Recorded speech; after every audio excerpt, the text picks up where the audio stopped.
Mechanical digestion and chemical digestion या दोन many digestion carry out होतं.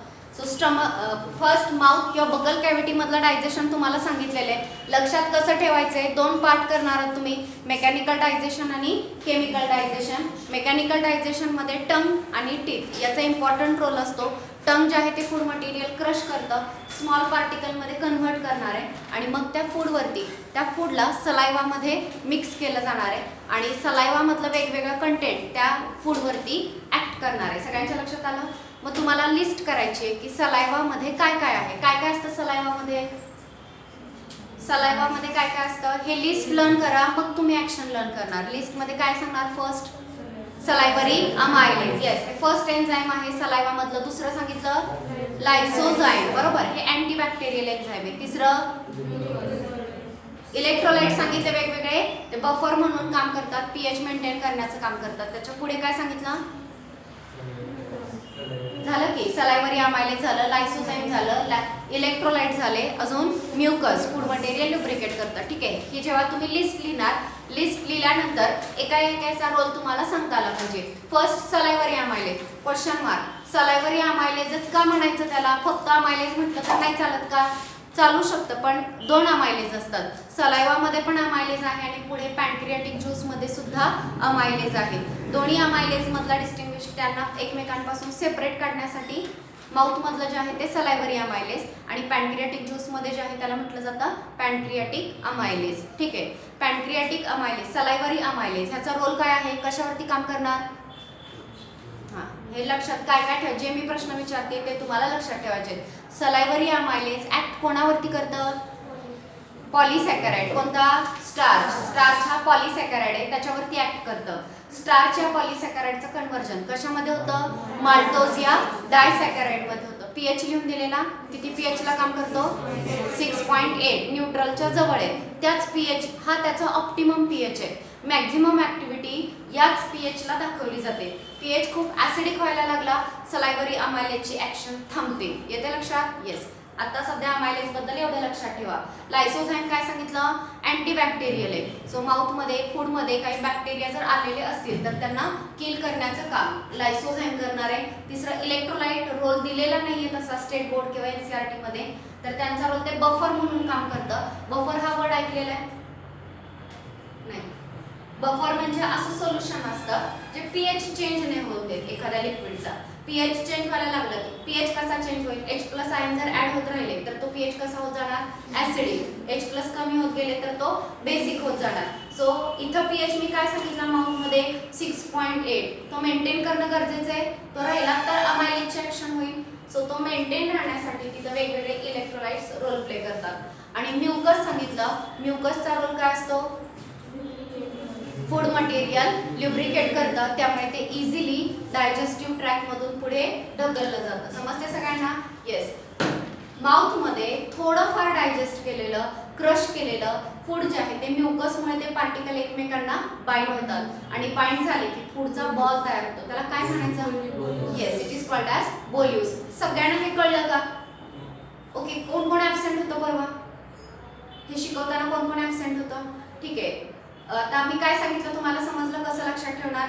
एकतर तुम्ही लक्षात ठेवणार की दोन मेनी डायजेशन होते, मेकॅनिकल आणि केमिकल. मेकॅनिकल म्हणजे मेकॅनिकली त्याला क्रश करणं ते, आणि केमिकल मध्ये काय रिलीज होतं माउथमध्ये, सलायवा रिलीज होतो. सलायवा कोण रिलीज करणार आहे, सलायवरी ग्लँड. किती ग्लँड्स आहेत आपल्याकडे, 3 पेअर्स आहेत. पहिली पेअर कुठली, इन फ्रंट ऑफ इयर, चीक मध्ये असते, तिला काय म्हणायचं, नाही,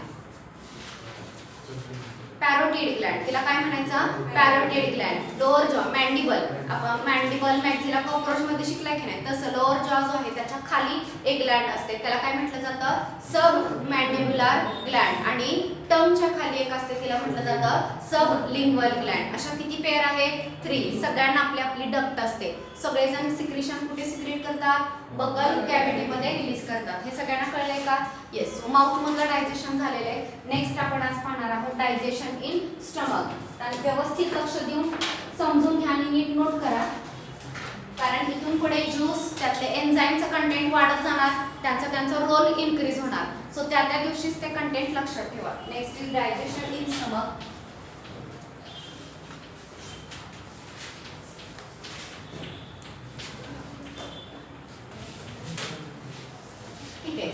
मध्ये जे डायजेशन होतं हे सुद्धा दोन वेने केलं जातं. कुठले दोन वे?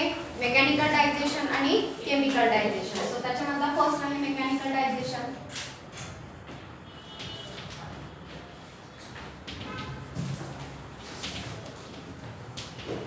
मेकॅनिकल डायजेशन काय आहे? तर स्टमकची जी वॉल आहे तिच्यामध्ये मसल्स आपण शिकलेले 4 लेयर असतात. कुठून कुठपर्यंत? इसोफेगस टू रेक्टम पर्यंत 4 लेयर आपण त्याच्या वॉल मध्ये बघितले. सगळ्यात आउटर मोस्ट करेक्ट, त्याच्या आत मस्क्युलरिस, त्याच्या आतमध्ये सबम्युकोसा आणि सगळ्यात आत हे 4 लेयर सांगितले. येस, तर मस्क्युलरिस हा जो लेयर आहे त्यात पण 3 मसल सांगितलेत. आउटर लेयर कसा असतो? सर्क्युलर का longitudinal muscle? Outer layer is of circular, inner layer is of longitudinal. आणि अजून एक सांगितलं ऑब्लिक मसल. कुठले असतात? Oblique muscle. सो हे 3 टाइपचे मसल जे आहेत ते आपल्याला मस्क्युलरिस या लेयर मध्ये पाहायला मिळतात. तर हा जो लेयर आहे तो स्टमकच्या लाइनिंगला थिक असतो. कशासाठी? तर स्टमकच्या वॉल मध्ये स्ट्रॉंग मस्क्युलर मूवमेंट केली जाते आणि फूड मटेरियल चर्न केलं जातं. सो याच्यामध्ये काय लक्षात ठेवणार बघा. First thing, it store food for 4 to 5 hours. तो खाल्ल्यानंतर जे फूड आहे सगळं फूड स्टमक मध्ये जाणार आहे आणि तिथून पुढे कमीत कमी 4 to 5 hours ते स्टमक मध्येच राहणार आहे. So it store food for 4 to 5 hours. Next अजून एक काम केलं जातं, churning of food. Food material churn केलं जातं. Churning of food in stomach. Stomach मध्ये फूड मटेरियल चर्न होतं, स्ट्रॉंगली ते मिक्स केलं जातं. कशाच्या मदतीनं? कोण चर्न करणार आहे स्टमक मध्ये food material? With the help of yes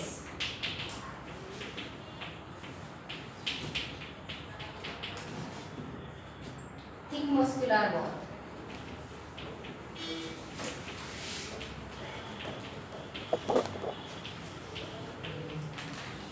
स्टमकची जी वॉल आहे ती कशी असते? थिक आणि मस्क्युलर असते आणि त्या थिक मस्क्युलर वॉलच्या मदतीने फूड मटेरियल चर्न केलं जातं. आता चर्निंग मुळे काय होणार आहे?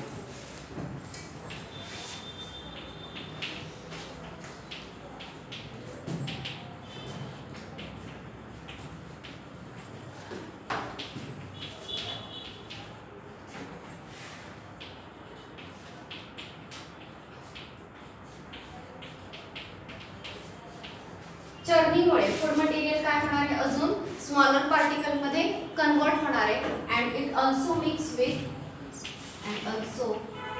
With gastric juice. जो गॅस्ट्रिक ज्यूस सिक्रेट होतो स्टमक मध्ये तर त्या गॅस्ट्रिक ज्यूस मध्ये ते प्रॉपरली मिक्स सुद्धा होणार आहे. सो हे मेकॅनिकल डायजेशन मध्ये लक्षात ठेवायचं आहे. फर्स्ट मी तुम्हाला सांगितलं तुम्ही खाल्लेलं जे काही फूड मटेरियल आहे ते स्टमक मध्ये किती वेळ स्टोअर राहणार आहे? 4 to 5 hours. नेक्स्ट आपल्या स्टमक मध्ये त्या फूड मटेरियलचं चर्निंग होणार आहे. चर्निंग जसं माउथ मध्ये फूड मटेरियल क्रश करण्यासाठी काय आहे? टीथ आहे. तसं स्टमक मध्ये कोण आहे? तर स्टमकची जी वॉल आहे त्या वॉल मध्ये थिक मसल्स प्रेझेंट असतात आणि ते मसल्स आहेत ते स्ट्रॉंग मस्क्युलर मूवमेंट चर्निंग करतात आणि त्याच्यामुळे 2 गोष्टी होतात. एक, फूड जे आहे ते ब्रेक होतं स्मॉल पार्टिकल मध्ये आणि second thing, it mix with the gastric juice. Stomach मध्ये एक ज्यूस सिक्रेट होतो. सपोज वरून ज्यूस सिक्रेट झालेला आहे, स्टमक मध्ये सगळं कंटेंट इथे बॉटमला आहे.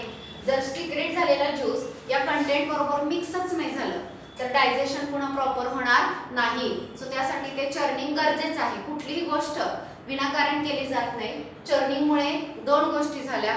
जरी काही लार्ज पार्टिकल राहिलेले असतील आपण पटपट खाल्लेले तर ते म्युकस बरोबर लुब्रिकेट झालेले असतात, वेट झालेले असतात, ओले झालेले असतात. सो चर्निंगमुळे पटकन ते बारीक पार्टिकल मध्ये कन्वर्ट होतं आणि सेकंड थिंग ते गॅस्ट्रिक ज्यूस बरोबर मिक्स होतं. हे सगळ्यांना कळलं. सो हे आहे मेकॅनिकल डायजेशन. नेक्स्ट दिलेलं आहे केमिकल डायजेशन. तर पहिली गोष्ट केमिकल डायजेशन मध्ये ज्यूस कोणता आहे हे माहिती पाहिजे. So next is chemical digestion.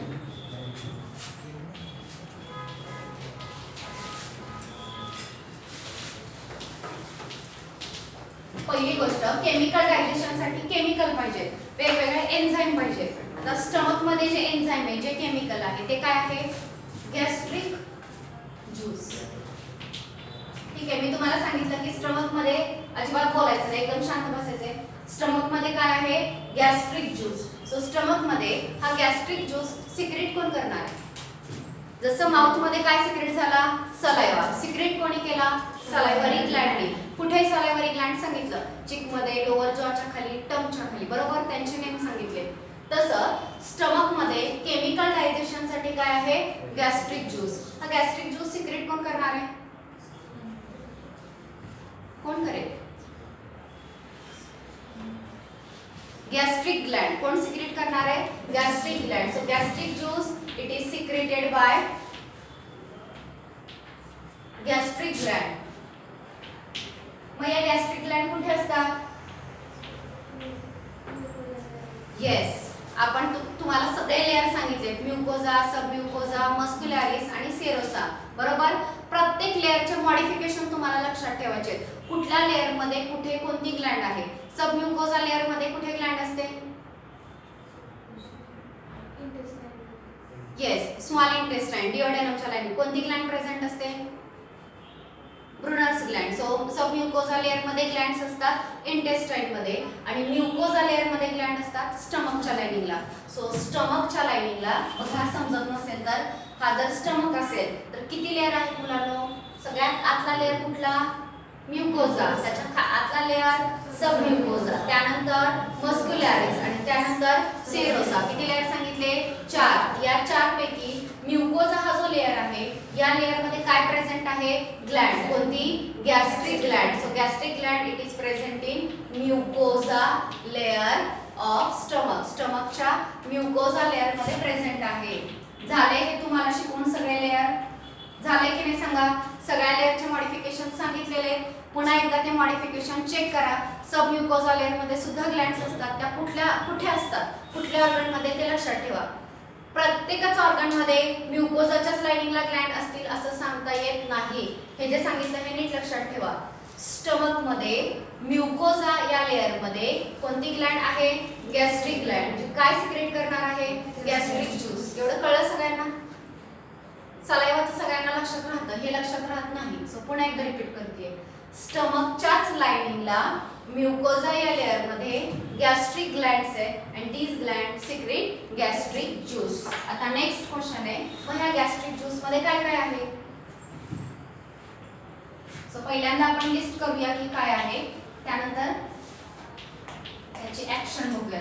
So gastric juice जो आहे त्याच्यामध्ये वेगवेगळे एन्झाइम्स प्रेझेंट असतात. आता कुठले कुठले बघा.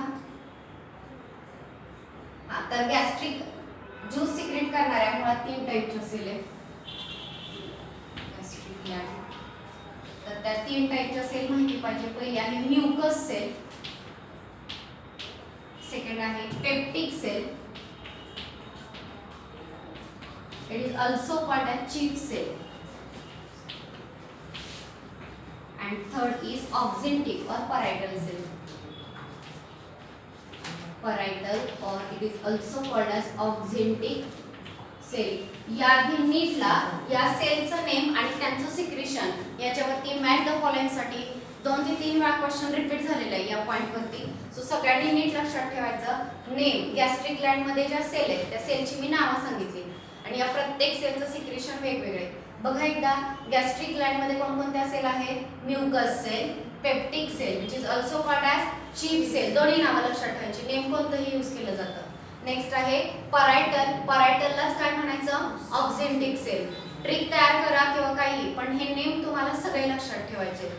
आता बघा, म्युकस सेल नेम मध्येच आहे, काय सिक्रेट करेल, yes, it secrete mucus. So mucus secrete करण्याचं काम म्युकस सेल करणार आहे. नेक्स्ट आहे पेप्टिक सेल. पेप्टिक सेल किंवा तिला चीफ सेल म्हटलं जातं. आता पेप्टिक सेलच्या नावामध्ये PEP आहे आणि ती सिक्रेट करते पेप्सिनोजेन. पेप्सिनोजेन येते लक्षात, काय सिक्रेट करेल ती, पेप्सिनोजेन. पेप्टिक सेललाच काय म्हणतात, चीफ सेल. नेक्स्ट आहे parietal cell or it is also called as oxyntic cell. Oxyntic cell किंवा परायटल सेल सिक्रेट करतात हायड्रोक्लोरिक ऍसिड. मी गॅरंटी देते हा पॉइंट सगळ्यांनी व्यवस्थित लर्न करा, त्याच्यावरती क्वेश्चन असतो. पुन्हा एकदा रिपीट करू. गॅस्ट्रिक ग्लँडच्या लाइनिंगला कोणकोणत्या सेल आहेत, mucus cell, second peptic cell which is also called as chief cell, next is parietal cell which is also called as oxyntic cell. Mucus cell secrete mucus, peptic cell secrete pepsinogen. Okay, and parietal or oxyntic sale secret HCl. आता याच्यावरती एक question विचारला जातो. मी आता जे pepsinogen हे जे name लिहिलेलं आहे हे एन्झाइम आहे पण इनॅक्टिव्ह आहे. जेव्हा ते पेप्सिनोजेन या फॉर्म मध्ये आहे तेव्हा ते इनॅक्टिव्ह आहे. नंतर या पेप्सिनोजेनचंच कन्व्हर्जन पेप्सिन मध्ये केलं जातं आणि पेप्सिन हे ऍक्टिव्ह एन्झाइम आहे. ट्रिकी क्वेश्चन कसा विचारला जातो बघा. पेप्टिक सेल काय सिक्रेट करतात आणि त्यात हे नेम असतात ट्रिप्सिन, पेप्सिन, पेप्सिनोजेन, HCl या पद्धतीनं. सो तुम्ही कुठलं सिलेक्ट करणार? जर तुम्ही पेप्सिन सिलेक्ट केलं तर तुमचा आन्सर चुकलं, कारण सिक्रेट काय केलंय? सिक्रेट करताना इनॅक्टिव्ह फॉर्म सिक्रेट केला जातो आणि नंतर त्याचं ऍक्टिव्हेशन केलं जातं. पेप्सिनोजेनचं कन्व्हर्जन पेप्सिन मध्ये केलं जातं. सगळ्यांच्या लक्षात राहील? येस. सो गॅस्ट्रिक ज्यूस मध्ये काय काय आहे आपल्याला शिकायचं, पण त्याआधी मी तुम्हाला सांगितलं हे सिक्रेशन. हे कळलं सगळ्यांना? येस. आता एकदा एकत्र लिहूया आपण काय काय आहे.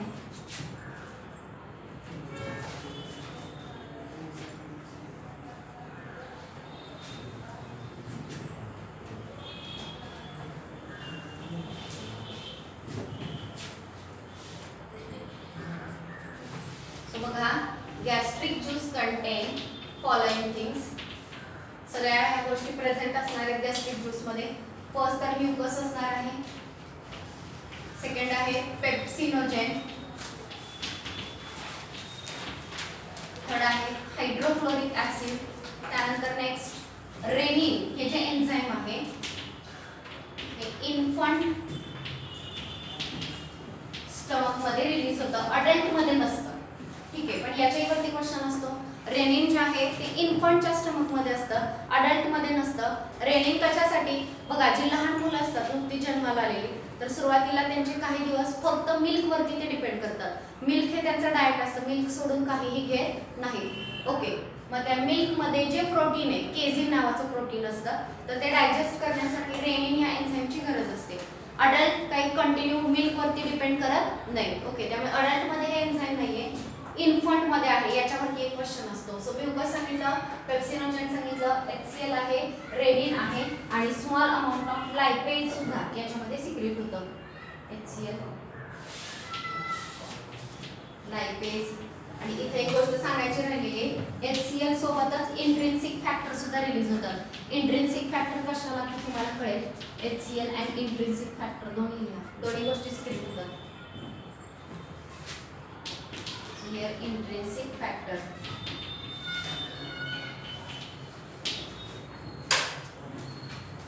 सो हे कंटेंट तुम्हाला लक्षात ठेवायचं आहे की गॅस्ट्रिक ज्यूस मध्ये काय काय प्रेझेंट आहे. फर्स्ट काय सांगितलं? Mucus, second pepsinogen, next is HCl, third is rennin, next is lipase and next is intrinsic factor. कोणी काय सिक्रेट केलं जेवढं बुक मध्ये दिलेलं आहे ते लक्षात ठेवा. यानंतर ही लिस्ट लक्षात ठेवा. ही लिस्ट लक्षात राहिल्यानंतर एका एका याचा रोल आपल्याला याच्यामध्ये स्टडी करायचा. एवढं कळलं?